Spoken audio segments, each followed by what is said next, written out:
2 minutes pour comprendre les mythes et légendes autour de l'hymen avec Elia. Bonjour, moi c'est Pauline. Bienvenue dans ce nouvel épisode où nous allons déconstruire les mythes autour de l'hymen. Commençons par un peu d'étymologie. Le terme hymen vient du grec humen qui signifie membrane. En effet, l'hymen est une fine membrane située à environ 1 cm de l'entrée du vagin et le fermant partiellement.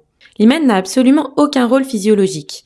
Pour autant, cette petite membrane est entourée de nombreuses idées reçues, notamment au niveau de la virginité féminine. Tout d'abord, il est important de savoir que l'hymen est différent d'une personne à l'autre, que ce soit par son ouverture, sa forme ou encore son élasticité. Certaines personnes naissent même sans hymen ou avec un hymen qui obstrue entièrement l'entrée du vagin. Mais alors, pourquoi existe-t-il autant d'idées reçues sur l'hymen ?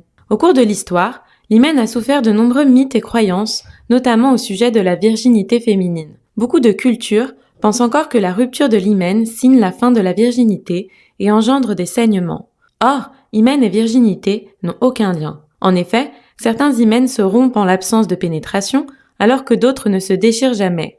D'ailleurs, certaines personnes naissent même sans hymen. On peut lire à ce sujet dans le dictionnaire médical de l'Académie de médecine, je cite, « À partir de la puberté, l'hymen peut être suffisamment souple et élastique pour permettre des rapports sexuels complets sans déterminer de lésions traumatiques.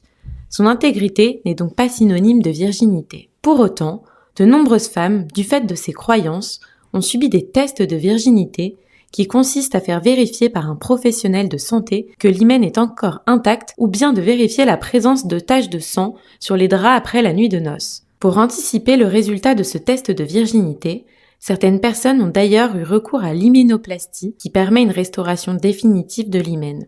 L'OMS et l'ONU se battent encore aujourd'hui pour interdire ce test de virginité qui est une entrave aux droits des femmes et peut être traumatisant. Pour rappel, ce test de virginité est d'ailleurs interdit en France, sauf s'il vient de la volonté même du patient.